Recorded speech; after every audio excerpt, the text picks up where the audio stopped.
ମୋ ବଡ଼ ଗାଡ଼ି ମୋତେ ଦେଖା ନା ଆମେ ସାଙ୍ଗମାନେ ଯାଇପାରିବୁନୁ ଆମେ ସାଙ୍ଗ ହେଇକି ଯାଇପାରିବୁନୁ ସେ ନିଜେ ଚଲାଉଛି ମୋ ଉପରେ ଜମା ନାହିଁ ସେ ନିଜେ ଚଲାଉ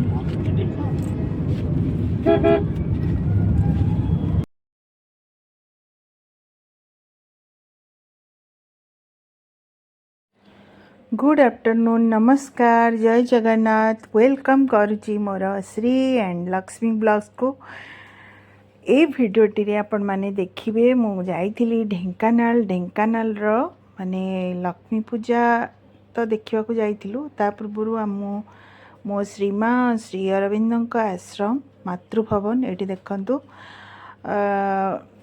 जाइथिली माने बारदा से जगटा ना बारदा तो पहुँचु पहुँचु हो गला संध्या ठीक इवनिंग टाइम यहाँ 6टा हो मत लगुच 6टा टाइम हो तो आजिकल तो माने जल्दी राति ही जाऊँगी ना तो से टाइम वीडियो तो आश्रम रो बाहर टिके एमती शूटिंग करी आश्रम रो भीतर भी आग को देखिए तापरे टिके गोटे दीटा मेढ़ एमती बुली लाइट रो वीडियो आउ समाधिर आमर रिलिक्स वीडियो महाप्रभुंकर गोटे गोटे रूम रो वीडियो सबू आपण इतरे देखिए तो बहुत सुंदर लागिला ए आश्रम टी आउ से रिलिक्स टच करके पूरा निजको धन्य मन कली माँ को सब गुहारिकी जनइली निज पाई समस्तंक पाई बहुत भल लागिथिला जे अपा नहीं तांको भी मोर हृदय कृतज्ञता जनाऊँगी तांको पाई ही यही दर्शन सक्सेस हो पारिला तो आग को आपण माने वीडियो टी को देखु थांतु मु गोटे आज अनुचिंता टी पढ़ी आपन को सुनाइबी ता पूर्वर कही रखी मोर ब्लॉग्स को भल पाइबा देकी लाइक शेयर कमेंट सब्सक्राइब करदेवे आउ आज अनुचिंता टी भी आपण मान को केमती लागिला मते निश्चिंत जणेबे कमेंट्स माध्यम रे तो आज अनुचिंता बुढ़ीमा और रूपा खड़ू उपाख्यान बुढ़ीमा और रूपा खड़ू उपाख्यान समरीटी पढ़ी शुणाऊँगी मनीषर सबुठु बड़ प्रतिबंधक हेउची तार आसक्ति से आसक्ति टंका पैसार हेउ कि कौनसी व्यवहार जिनिस प्रति हेउ किंबा कौनसी मनीष प्रति हेउ यह मनीष को प्रगति दिगरे सीधा बाधा दे थाए 80 दशकर कथा आमर गोटे खंजा घर थाए चारि दिगरे कोठरी मझिरे गोटे बड़ अगणा अगणाटी थाए खूब लंबा एमिति घर को खंजा घर कहा जाए आजिकाली सेही लंबा अगणारे धान मुग बिरी कोलथ बादाम सुखा जाए संज बुड़िले सेही अगणारे आमे छोट पिला सबू बुढ़ी माँ ठारू गप शुणु बुढ़ी माँ को आमे माँ बोली डाकू सप पारिदे आमे सोई सोई गप शुणु गल्प को से गीत आकार रे बोली बोली शुणाई थांती अध घंटा धरी से गीति गल्प चली थाए बारंबार शुणी शुणी आमे पिला माने भी मने रखी देई थाओ बुढ़ी माँ रो गोटे पान चांगुड़ी थाए से जेतबेले इच्छा पान भांगी खाए मरिबा पर्यंत तार छामुदांत दुई धाड़ी पूरा अक्षत थिला बुढ़ी मार दुई हाथ रे दुईटी कारुकार्य खचित रूपा खड़ू थिला से ताकू अति जत्न रे माजिकी पिंधुथिला ता हाथ रे से दुईटा चिकचिक करुथिला भारी लोभनीय देखा जाउथिला से दुईटा भाउज लोभ संभरण करि न पारी सेइटिकु नेई सेथिरे पाउंजी ओ ब्राह्मपट्टी तैयारी करिबा पई तांकु देई देबारु बुढ़ी माँ को कहिले बुढ़ी माँ किछि कहिलेनी से दिन ठारू देखागला बुढ़ी माँ हाथ रे खड़ू नाही बो पचारिला खड़ू विषय रे बुढ़ी माँ कहला मु सेइटा काहाको देबी नाही आमे केही जानी पारिलु नाही बुढ़ी माँ केउठी खड़ू धोए को लुचाई रखिची मु बुढ़ी माँ पाखरे सोउथाए थरे देखिली भोर बेल से उठिबा परे तकिया को अंडाली पकेइला तकिया भितरे खड़ू दुईटा ता हाथ रे बाजिबा मात्रे मुहंटी तार प्रस्फुटित दिसिला ए कथा घरे मु समस्तंकु जणई देली ସମସ୍ତେ ହସିଲେ। ପ୍ରତିଦିନ ଶୋଇବା ପୂର୍ବରୁ ଖଡ଼ୁଦେହକୁ ଆଉଁସି ଦେଇ ସନ୍ତର୍ପଣରେ ଶୋଇଥିଲା ଓ ଉଠିବା ପରେ ଚେକ୍ କରୁଥିଲା ସେ ଦ୍ୱୟ ଅଛନ୍ତି କି ନାହିଁ। ଥରେ ସନ୍ଧ୍ୟା ସମୟରେ ଭାଉଜ ବୁଢ଼ୀମାକୁ ଚା ପିଇବାକୁ ଦେଲେ। ଚା ପିଇସାରି ସେ ସେଇଠି ଟଳି ପଡ଼ିଲା। ଭାଉଜ ପଡ଼ିଶା ଘର ଲୋକଙ୍କୁ ଯାଇ ଡାକିଲେ। ଲୋକମାନେ ରୁଣ୍ଡ ହୋଇଗଲେ। ବୁଢ଼ୀମା ଆଉ ନଥିଲା। ଖଡ଼ୁ ଉପାଖ୍ୟାନର ଏଇଠି ଅନ୍ତ ହେଲା। ସମସ୍ତେ କହିଲେ ଭଲ ମରଣ ହେଲା ତାଙ୍କର। ସାଧନରେ ରତ ଥିବା ମଣିଷ ଭିତରେ ଏଭଳି ଆସକ୍ତି ହେଉଛି ଏକ ବଡ଼ ବାଧା। ଯେକୌଣସି ପ୍ରକାର ଆସକ୍ତିକୁ ପରିତ୍ୟାଗ କରିବା ଉଚିତ। ଆସକ୍ତିକୁ ପରିତ୍ୟାଗ କରିବା ଉଚିତ। ଏଇଠି ସରିଲା ମୋର ଆଜିର ଅନୁଚିନ୍ତା। ବହୁତ ସୁନ୍ଦର ଗଳ୍ପଟିଏ ନା ସାଙ୍ଗମାନେ।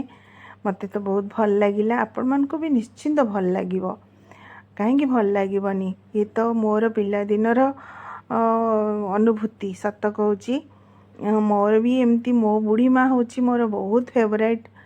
ଆଉ ମୁଁ ତାକୁ ବହୁତ ଭଲ ପାଏ। ଏବେ ଯାଏ ବି ମୋର ହୃଦୟରେ ସେ ରହିଛି। ଆମର ବି ଏମିତି ସାଙ୍ଗମାନେ, ମୁଁ ଯେତେବେଳେ ଯାଉଥିଲି ପିଲାଦିନେ ମାମୁଁ ଘର, ମୋ ବାପାଙ୍କର ଯେଉଁ ଘର ଯାଉଥିଲି, ଆଗରେ ସେମିତି ରହୁଥିଲା। ଚାରିପଟେ ଘର, ମଝିରେ ଅଗଣା। ସେ ଅଗଣାରେ ସେତେବେଳେ ତ ଫ୍ୟାନ୍ର ବ୍ୟବସ୍ଥା ନଥିଲା। ସପ ପାରିକି ଆମେ ସମସ୍ତେ ମାମୁଁ ଘରେ ମାଇଁ ମାମୁଁ ଛୁଆମାନେ ମୋ ବୁଢ଼ୀମା ପାଖରେ, ମୋ ଜେଜେମା ପାଖରେ ବସୁଥିଲୁ। ଆଉ ଏପଟେ ବି ମୋ ବାପାଙ୍କ ଘରେ ବି ମୋର ମୋ ବାପାଙ୍କର ମାଆ ଯିଏ, ସେ ମୋର ଅତି ପ୍ରିୟ ଲୋକ। ତା ଭଳିଆ ସୁନ୍ଦର ସୋଲ୍ଟେ ମାନେ ଆଉ କେବେ ମୁଁ ଦେଖିନି। ବିରଳ। ଏତେ ସୁନ୍ଦର ସୋଲ୍ ତ ତା ବିଷୟରେ ମୁଁ ମାନେ ଯେତେ କହିଲେ ବି ସରିବନି। କି ନିରୀହା, କି ନିର୍ମାୟା, ପୁରା ତାଙ୍କ ହୃଦୟ ଯେ କେତେ ସୁନ୍ଦର, ନିଷ୍କପଟ, ସରଳ। ଆଉ ସେ କିନ୍ତୁ ମାନେ ତାର ସୁଖ ମରଣ ହେଲାନି, ଦୁଃଖ ମରଣ ହେଲା। ମାନେ କ'ଣ କହିବି, ଘର ଘରର କଥା। ଆଉ ତାକୁ ମାନେ ଯେମିତି କେୟାରରେ ରଖାଯିବା କଥା ସେମିତି ରଖାଯାଇ ନଥିଲା। ବହୁତ କଷ୍ଟ ପାଇକି ସେ ମାନେ ମରିଗଲା। ଆଉ କିନ୍ତୁ ସେ ଯେତେବେଳେ ଆମ ପାଖରେ ଆସିକି ରହୁଥିଲା ବହୁତ ଭଲରେ, ଆମେ ତାକୁ ବହୁତ କେୟାର ନେଉଥିଲୁ। ବହୁତ ଭଲରେ ରହୁଥିଲା ସେ। ଆଉ ଗାଁରେ ତ ତା କଥା ଆଉ ବହୁତ କିଛି ଶୁଣିଛି, ସେଗୁଡ଼ାକ ତ ଏଠି କହିହେବନି। କିନ୍ତୁ ସେ ବହୁତ ଭଲ ମଣିଷଟିଏ ଥିଲା। ବହୁତ ବହୁତ ହି ଭଲ। ଆଉ ମୁଁ ତା ପାଖରେ ବହୁତ ଗେହ୍ଲା ହେଇଛି। ତାଠୁ ବି ବହୁତ ଗପ ଶୁଣିଛି। ସେ ମୋତେ କେତେ ଆଉଁସି ଦେବ, ତା କୋଳରେ ବସେଇ ଦେବ। ଆଉ ଯାହା କିଛି ତାକୁ ଖାଇବାକୁ ଦିଆହେଇଥିବ ସିଏ ଆଗ ମୋ ପାଟିରେ ଖାଇବାକୁ ଦିଏ। ଆଉ ବହୁତ କିଛି ମୋର ମାନେ ବହୁତ କଥା ଯେଉଁଟାକି ମାନେ ମୋ ହୃଦୟରେ ମୁଁ ତାକୁ ସାଇତିକି ରଖିଛି। ଏବେ ଯାଏ ବି ମୁଁ ତାକୁ ସବୁବେଳେ ଝୁରି ହୁଏ। ବହୁତ ଭଲ ପାଏ ତାକୁ। ଆଉ ମୋର ମାମୁଁ ଘର ମାଆ ବି, ସେ ବି ବହୁତ ଭଲ। ଆଉ ସେ ବି ମୋତେ ବହୁତ ସ୍ନେହ ଦେଇଛି, ଆଦର ଦେଇଛି। କେତେ ଅଳି ଅଝଟ ସେ ମୋର ସହେ। ଆଉ ପିଲାଦିନ ବହୁତ ବଢ଼ିଆ ସେ କଟିଛି। ତ ବୁଢ଼ୀମା ଓ ରୂପା ଖଡ଼ୁ ଉପାଖ୍ୟାନଟି ପଢ଼ିଲି ତ ପଢ଼ିଲି। ସେଥିରେ ମୋର ଅତୀତର ମେମୋରି ଗୁଡ଼ାକ ବି ମୋ ଆଖି ଆଗରେ ନାଚିଗଲା। ତ ଆପଣଙ୍କ ସାଙ୍ଗେ କିଛି ସେୟାର କରିଦେଲି।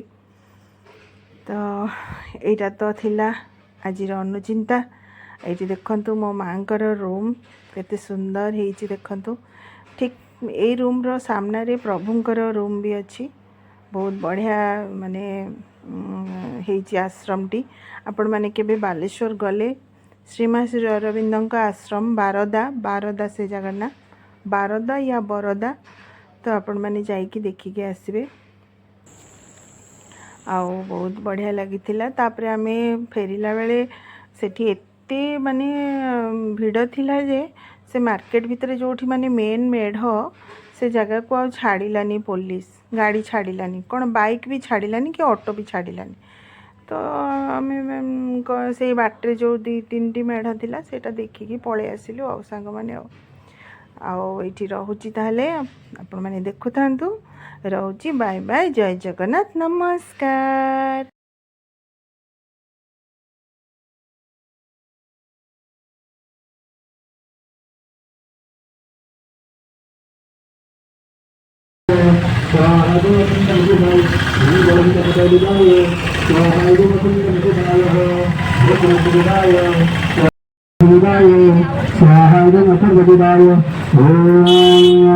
भगवान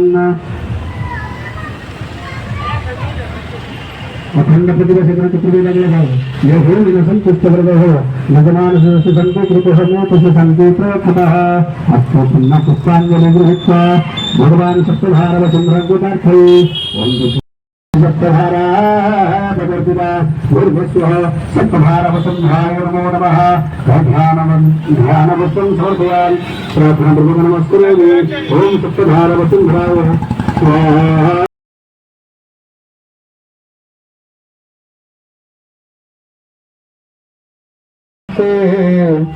महालक्ष्मी नमस्ते।